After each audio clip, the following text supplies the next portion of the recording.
Oh, hey. So, I finally got it all together. I torqued everything down. We like to pre-build them just so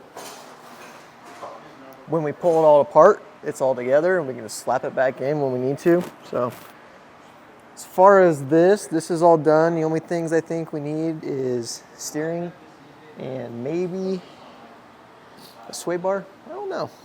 I don't know too much, but yeah, this is all in. It looks great. It's nice and shiny. Devin isn't here right now, but he's wrapping up the subframe.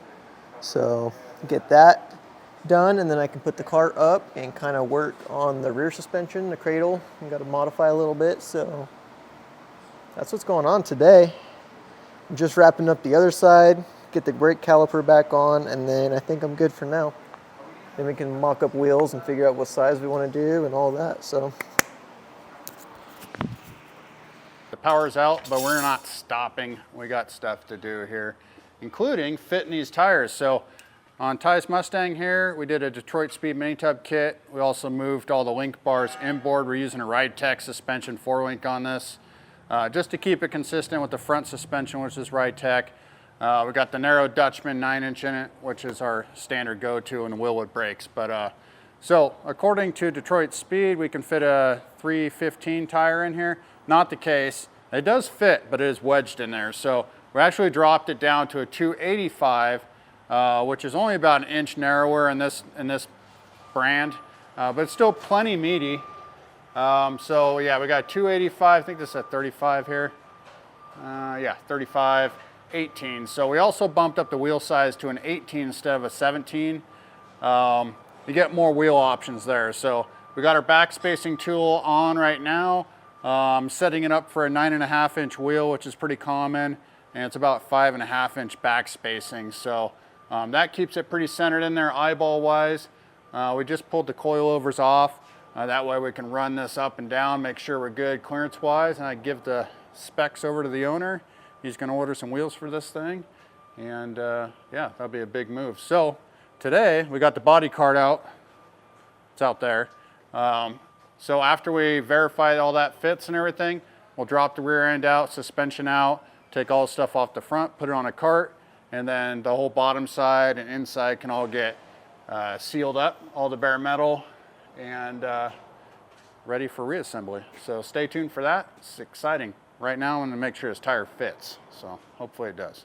Fingers crossed. And hopefully this goes up high enough. So we don't have power to drop the lift down, so.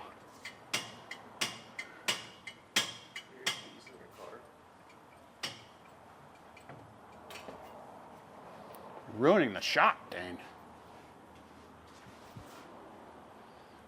So this is on a coilover here. It's not gonna be aired out like the last Mustang here, so I don't have to worry too much about it, but this essentially is all the way up, well, at least as high as that axle is going to go.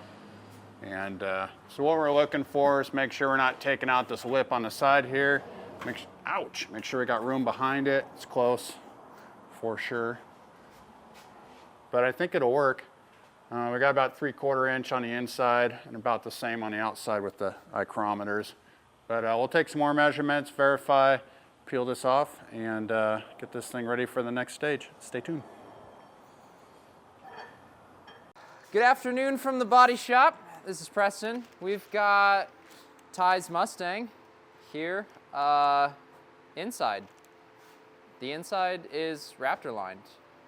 It looks beautiful. A lot of masking, worth every bit of time, even though masking is tedious and always takes longer than you feel like it should.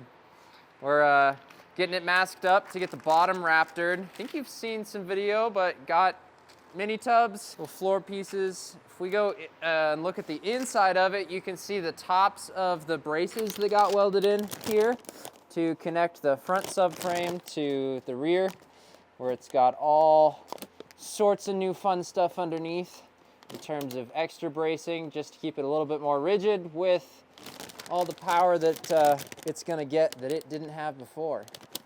So it's all white and Raptor lined.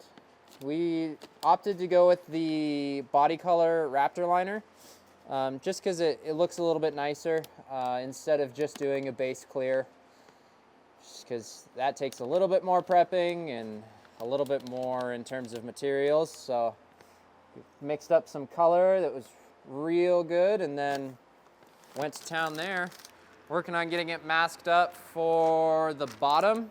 It's gonna be just a black epoxy, black Raptor liner.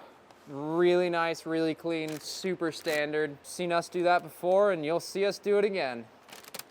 So that's where it's headed. I think we'll probably unmask it. Might leave it masked, not really sure on that front, but we're gonna get the engine bay finished up and we're gonna do the SC804, which is a single stage matte black, all on the inside. Once again, super standard. It's what we do for all our engine bays. Looks really clean, really nice.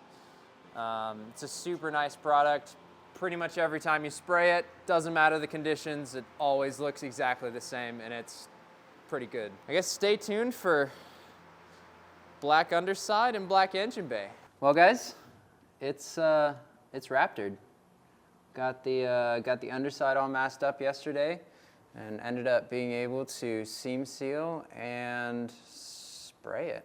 So we got the outsides of the front aprons, we got the rear wheel wells, we got the underside. It's all Raptored. So we got her all prepped out and then epoxied, and then we went to town with some Raptor, and it's on there. It's done. Ready to go.